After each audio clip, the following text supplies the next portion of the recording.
And I'll let Mo introduce himself, and he's probably one of the best experts to talk about this issue. Hi, Andrew. Thanks so much for inviting me back to the podcast. It's been a pleasure always helping digital nomads and remote workers.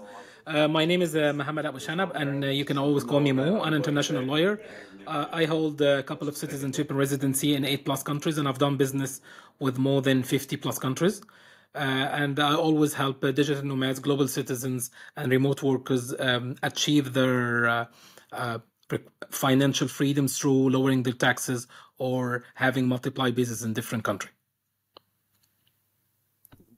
Great, thanks for the intro, Mo. So looking forward to talk more about the growing trend of digital nomads and remote workers. So I mean, I think we all know that the office is kind of going away and more people are working from different locations all over the world. I was just wondering, like, what's your take on the trend? Is it still there? What kind of feedback do you get from your clients on remote working?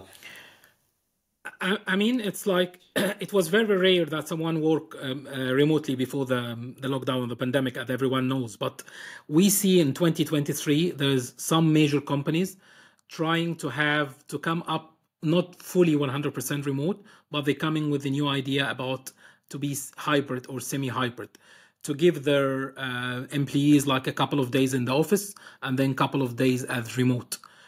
I mean, they are trying to create like a local base. They're trying to force the employees to stay in the city where the business is. And instead of them, for example, if the company is based in New York or California or London or a very other metropolitan hub all around the world, and instead that they go to low cost locations or offshore locations, when they will be able to work at hybrid, they have to stay close to the office. So some companies successfully do this, and some companies still like the idea of being fully remote. And I think the main reason for this because there's a lot of pricing going down for the office, for the buildings, and you can There's say a the lot of commercial space. interest. Yes. Exactly. There's a capital push from you can say from tycoons to reuse the office in different locations. That's maybe the hybrid. They try to And create something in between. and on the other hand, you've got people who want more freedom. They want to have more time with the family, so they're fighting back and they're trying to take as much time as possible from that working week and work from anywhere, work from home, basically. Yeah. Yeah, definitely. Yeah. I think, yeah, I mean, also people, I think, discovered a lot of travel opportunities with this kind of lifestyle, which, you know, it's part of the push again that we just mentioned. And I think another reason why people take advantage of this lifestyle is because they can do the geo arbitrage on the currency and then on the low prices compared to the place where they used to live or where they registered. So I think that's another interesting argument why people want to know what to do when it comes to taxes if they want to live in another country and take advantage of this geo arbitrage. So Mo, what's the tax situation right now for freelancers and solopreneurs and remote entrepreneurs? So I mean, what's the most common issue you see and the most common questions you get? I mean, the first thing is for anyone who would like to work remotely or start his life as a digital nomad, that he find a location and then he actually move himself from his home country, whatever it's like UK, US, Canada, or Europe, and then he moved to like low cost location like Thailand, Philippines, Turkey, Latin America, or any other jurisdiction, and he continue paying the same taxes that he used to do before he moved. He just actually moved himself. That's it. He have done nothing else. He's So just trying to explore the idea. he still figures in in that country as a resident, and it's looking like he lives there. Yes, that's the stage one. That's I think everyone have to go through this stage because changing this tax status or residency, it's need a mindset change. Not everyone is accepting that. And it's more Like than leaving the country and just physically relocating. You have to do the paperwork and you have to inform authorities to make sure that you have a nice exit. yes, from the meetings I do always with my clients and even the partner networks I work with, the the they have a fear of telling the local authority that they are going to a different country or they're changing this tax status because they fear that they will do this they can inspect them or ask them for audit, or they can ask them to pay huge tax sums to go to a different location, or they don't understand the system itself. They think that they are doing something wrong. When you have a mindset or bias that when you play the rules or try to take advantage of a different rule in a different country, you have like a fear inside you that I'm doing something wrong, so I will not be able to do it. I can keep paying more taxes just to feel more comfortable, even if I don't use the country anymore.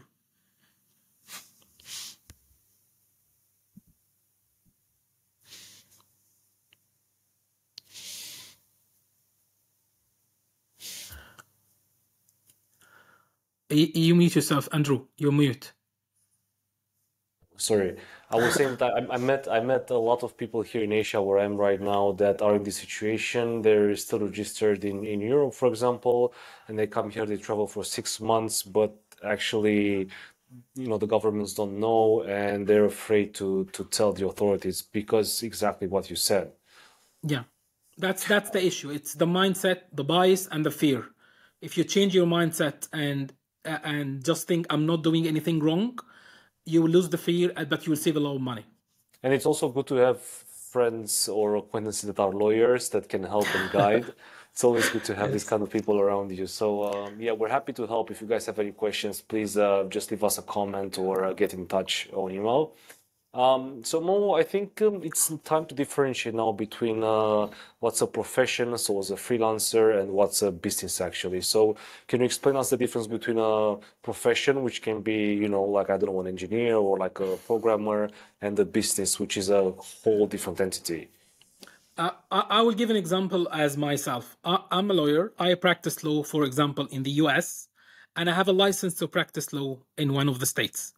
I can, I if you come to me for advice, I can tell you I have to use my law. You can say um, I will practice law as an individual, and I will send you the invoice as my name and location, and you pay me directly.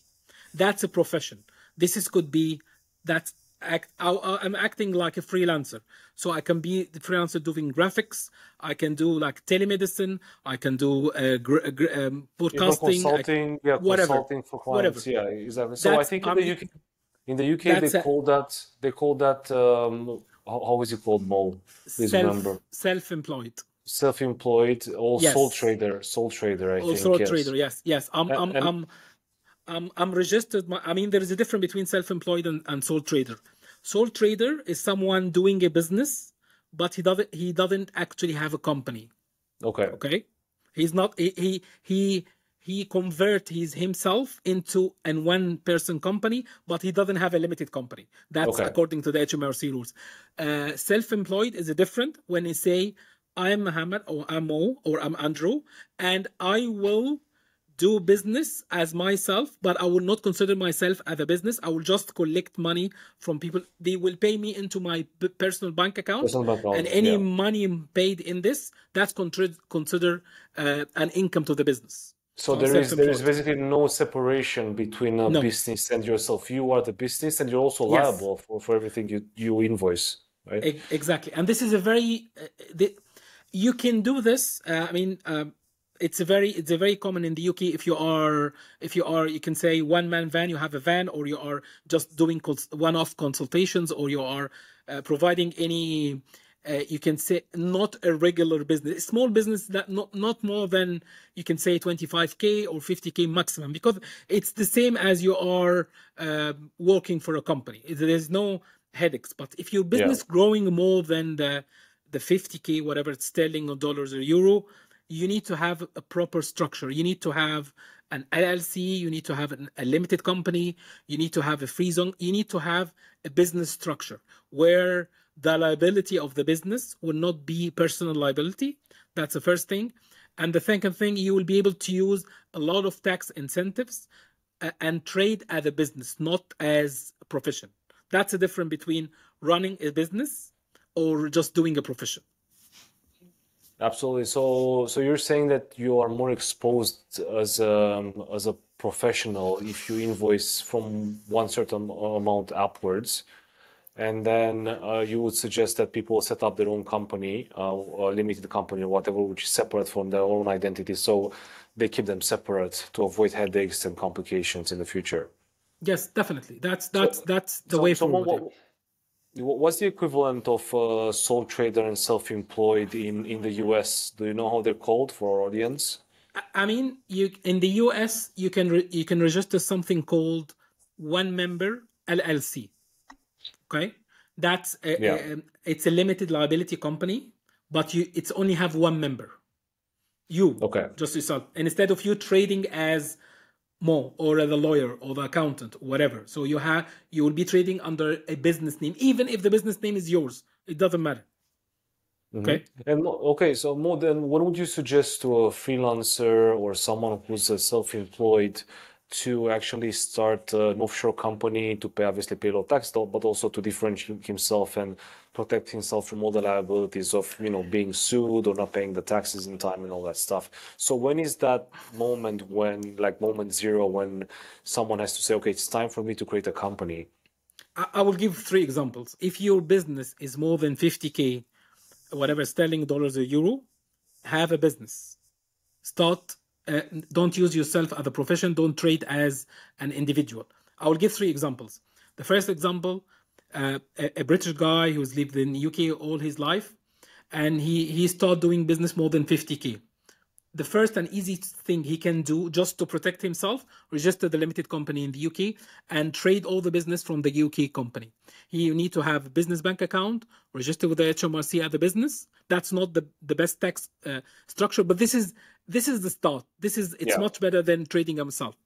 If in the US he registered an LLC company, or if he is non-US citizen, and he's doing business anywhere, he can register an LLC company. That will be more tax efficient for him anywhere. It will be much cheaper and easier ongoing.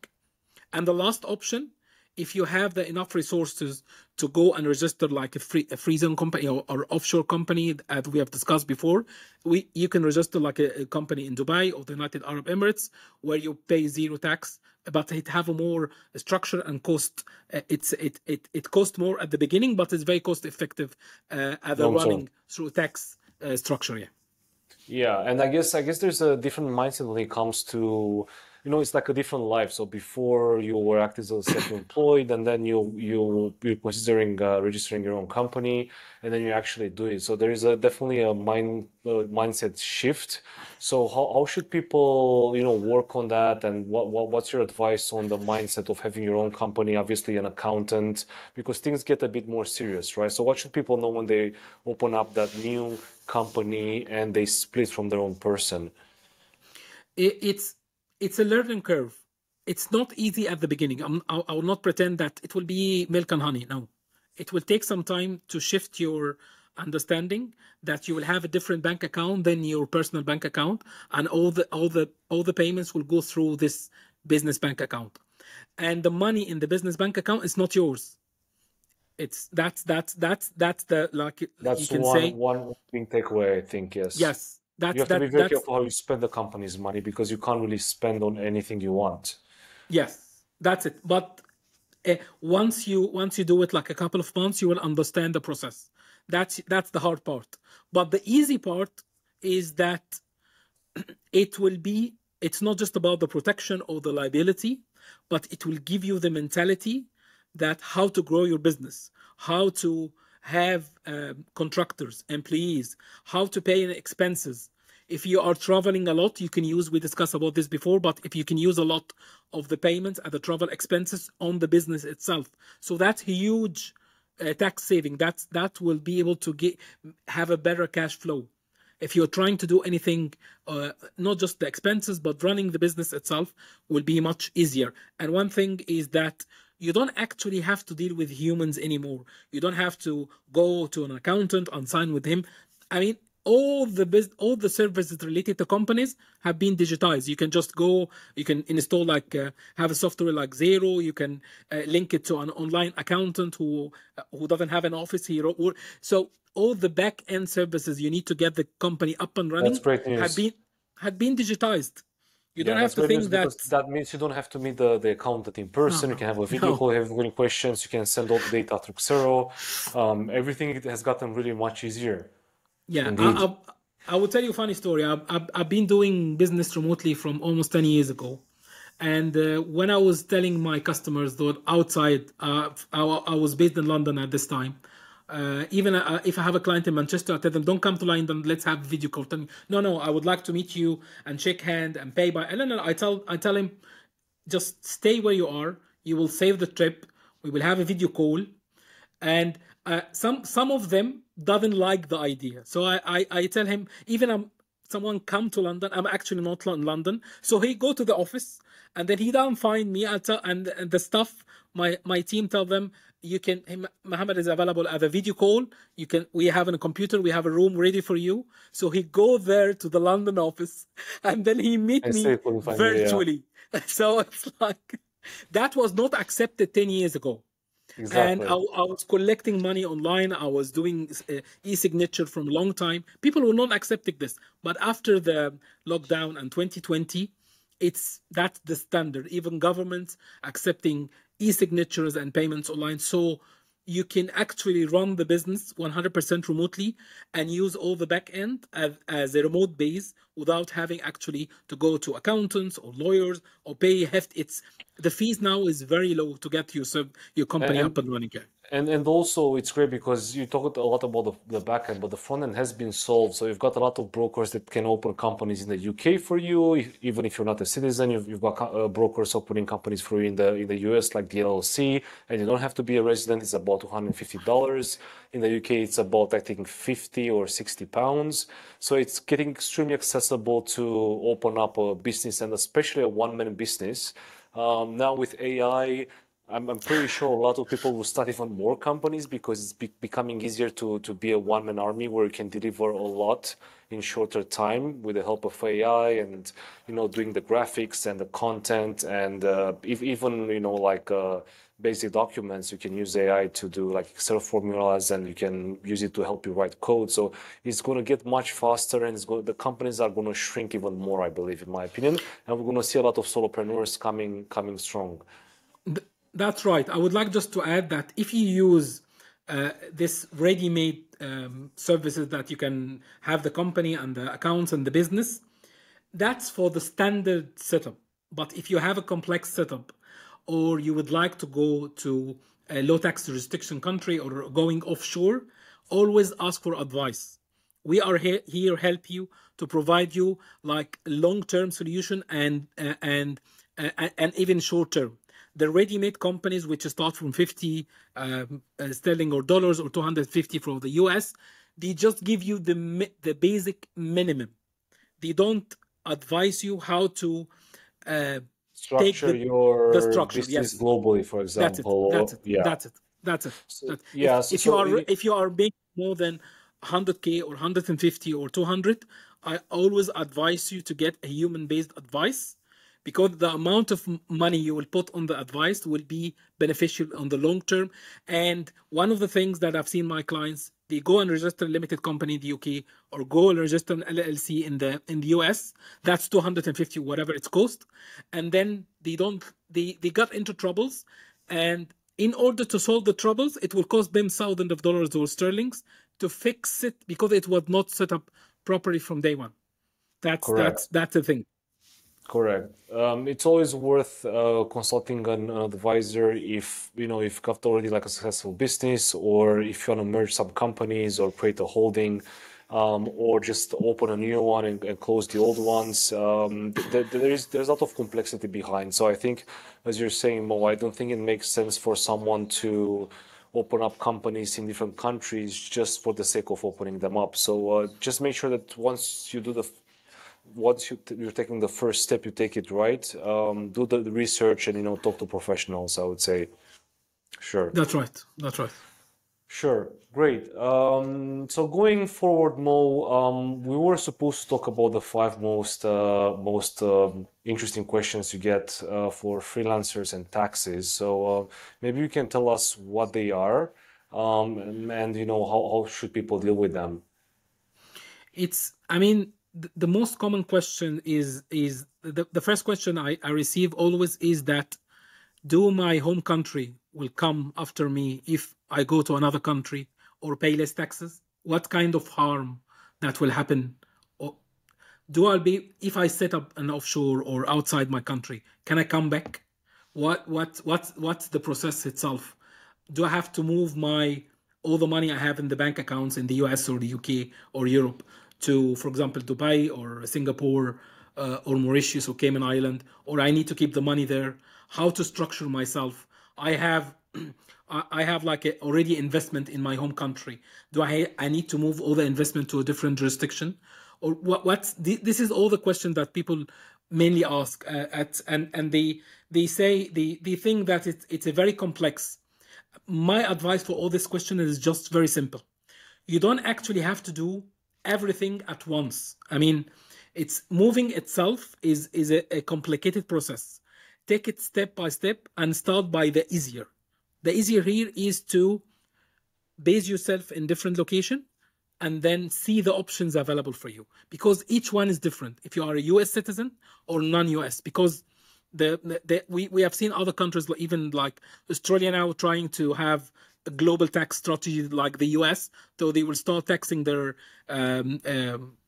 nationals wherever they are based. So you have to be ready or understanding the short-term and the long-term strategy for you. I think that's another long topic we can discuss about another show. But more, what can you tell us about the American citizens or the US citizens that want to move around the world and live around the world? How should they optimize their tax? Because the US is one of the countries that taxes their citizens wherever they are in the world, so people have to pay double taxation, right? So what would be a few pieces of advice you can give to US citizens on how to do the move, and especially when they're out of the country for a long time? I mean, the first thing for any US citizen, do they hold another citizenship or no? If for example, because I've worked with many clients who I call them accidental Americans.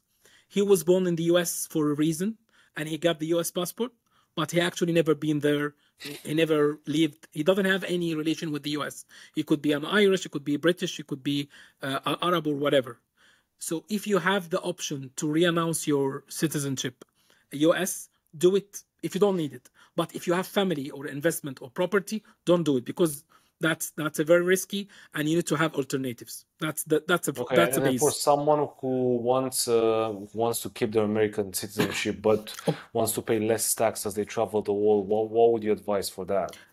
There's different strategies for them. The first thing, there is a lot of something called foreign income reliefs that you will be able to claim as long as you are not living in the in the US continuously, permanently.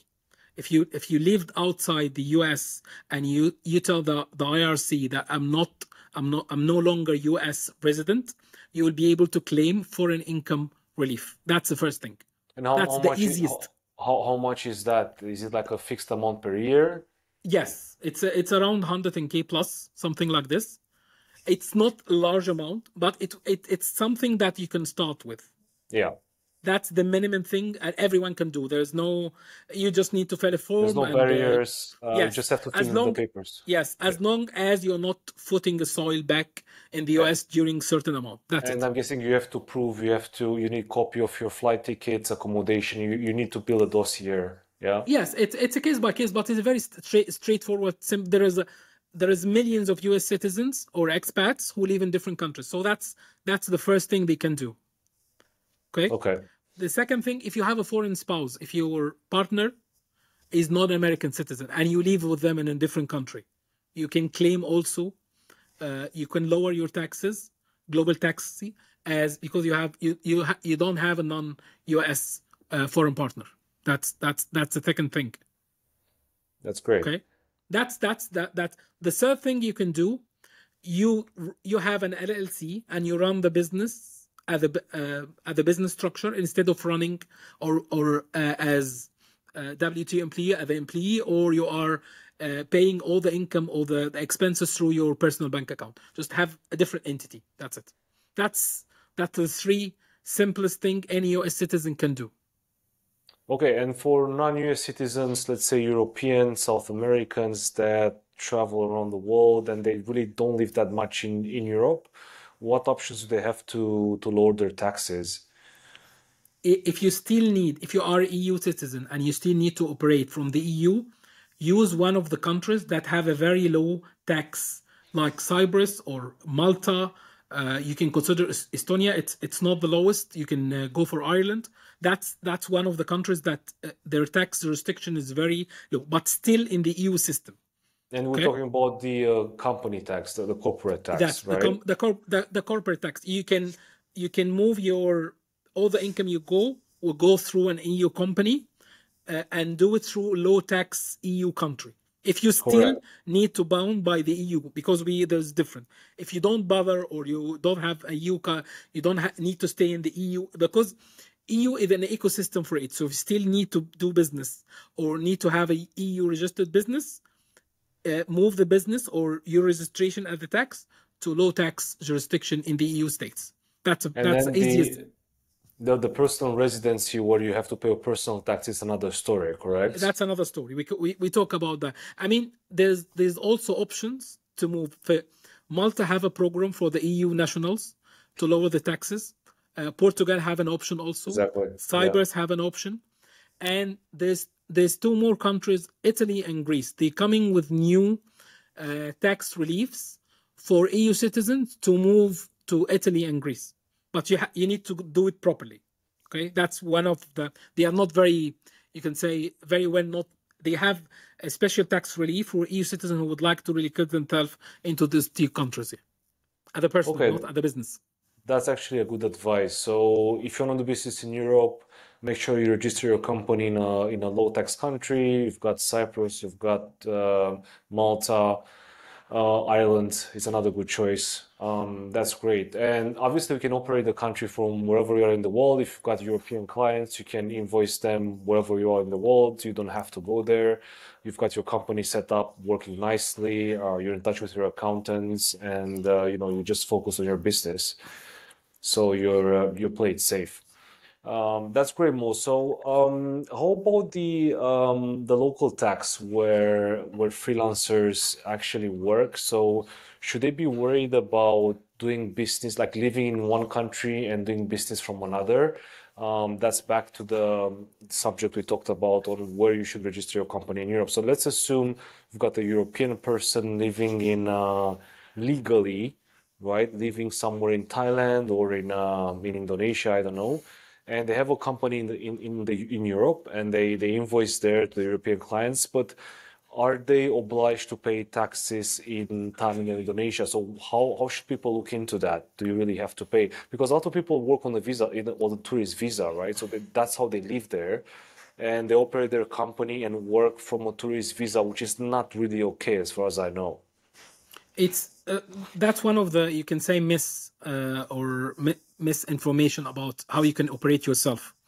But let's differentiate here between when you invoice your clients or you do business as a business, the first thing you have to pay taxes on the business itself. That's whatever the company is based. If it's based in Malta, you have to pay the taxes in Malta. If it's based in Cyprus, you have to pay the taxes in Cyprus. If it's based in Dubai, you can pay the taxes in Dubai, whatever taxes So even company taxes have to be paid no matter where you are in the world. yes, that's the thing. I mean, there's one thing here I can add. For example, there's a news about the UE that they come with a new 9% tax, but this will not apply for anyone. But it's called tax. If it's sometimes you need to pay zero tax, but it's actually tax, even if you're not paying anything. That's actually tax. So you have to understand the difference between, even if you're not paying anything, it's actually at the end that's called tax in front of your home country authority. That's for the business. Okay. The second thing is that your personal tax. If you live in Thailand and you don't have actual official residence, that you're using the tourist residency, you're not legally tax resident in Thailand. So you don't have to pay anything. Okay, so Okay. that's easy. That's That's easy. easy.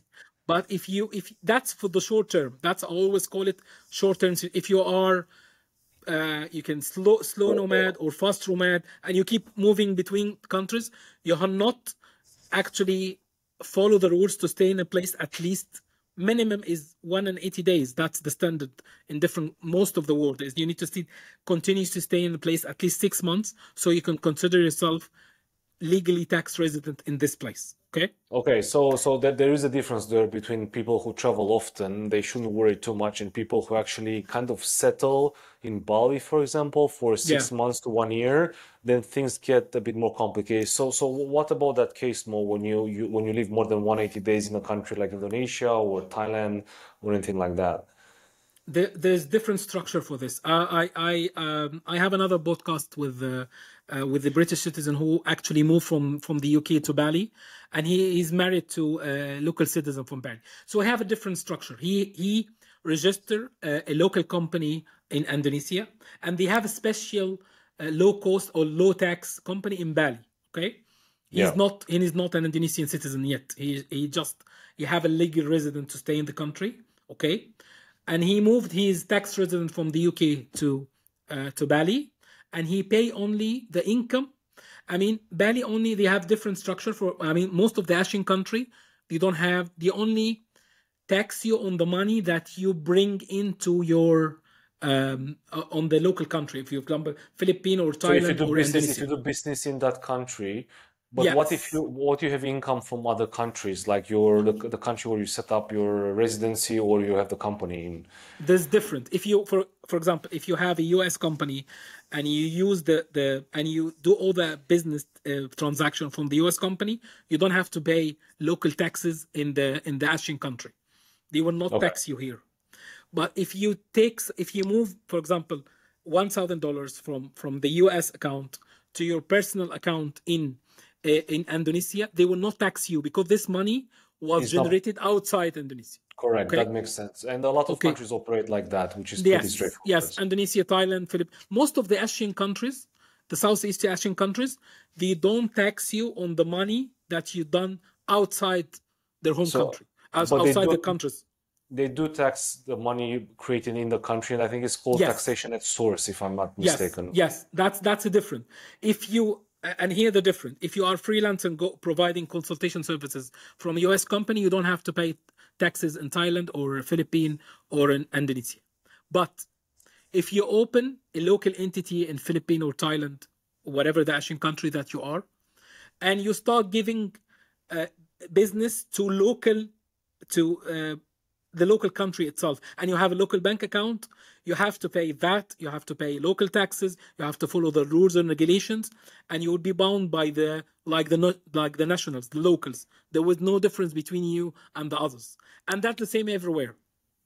Yeah. So more how about the case when you want to hire locals to do maybe like digital work for you and you're paying them from your entity, your company entity in Europe or the US, but you hire locals. What about that case? If your for example the US entity will hire these freelancers or contractors from the US and you pay them from the US, you don't have to pay anything local Yeah, because but you don't if you have a local hire, entity.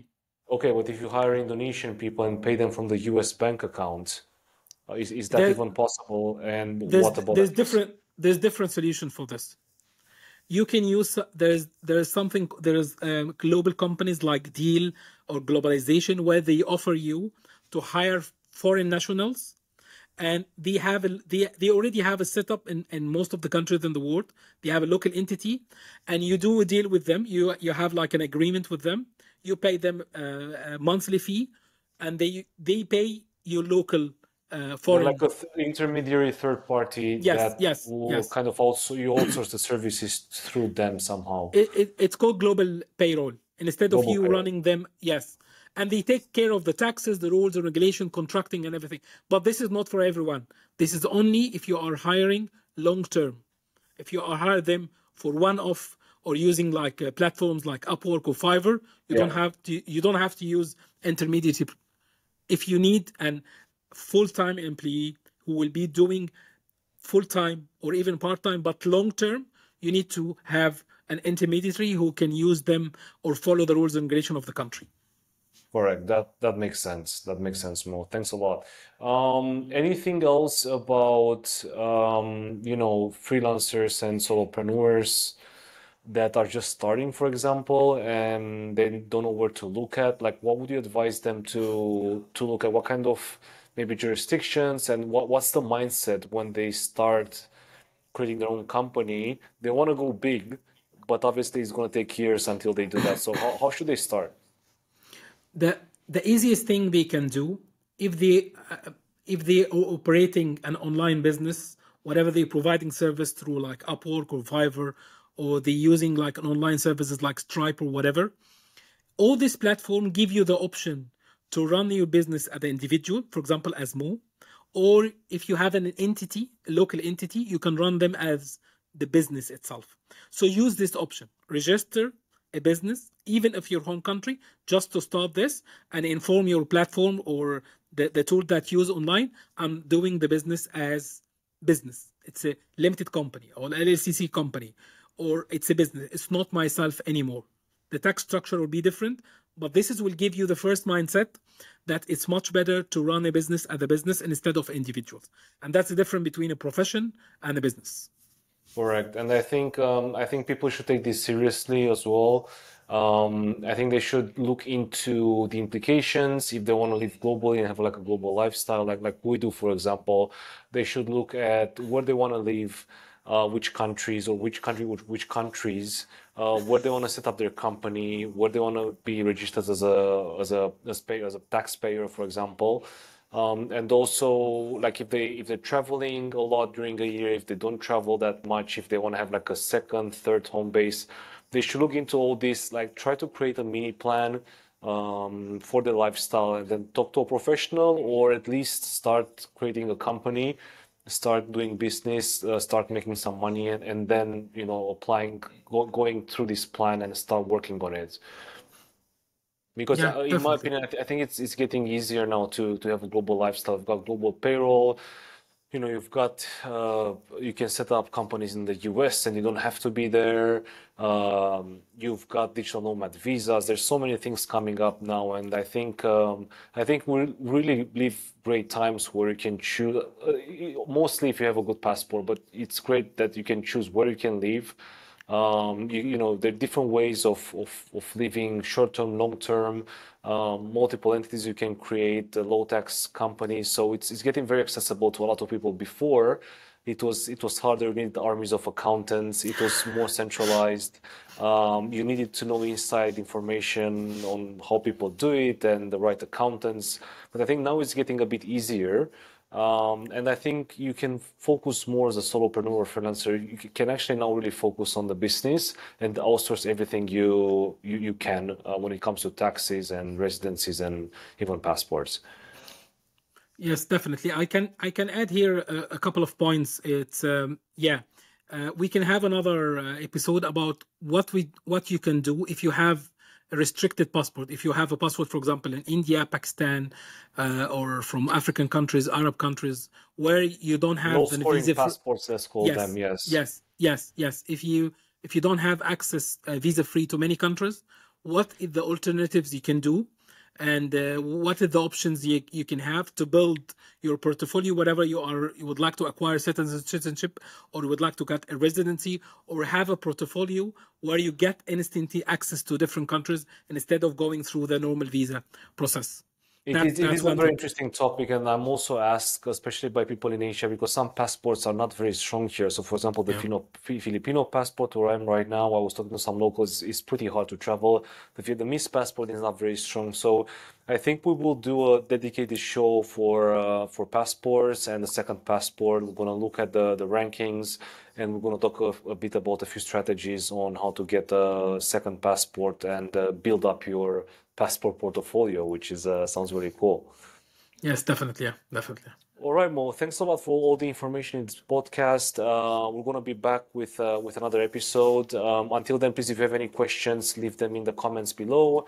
Get in touch. Follow us on social media. I'm gonna put all the links in the description. Stay safe and safe travels and enjoy. Yeah, thanks so much, and always stay global, my friends. Take care. Bye bye. Okay, Cool.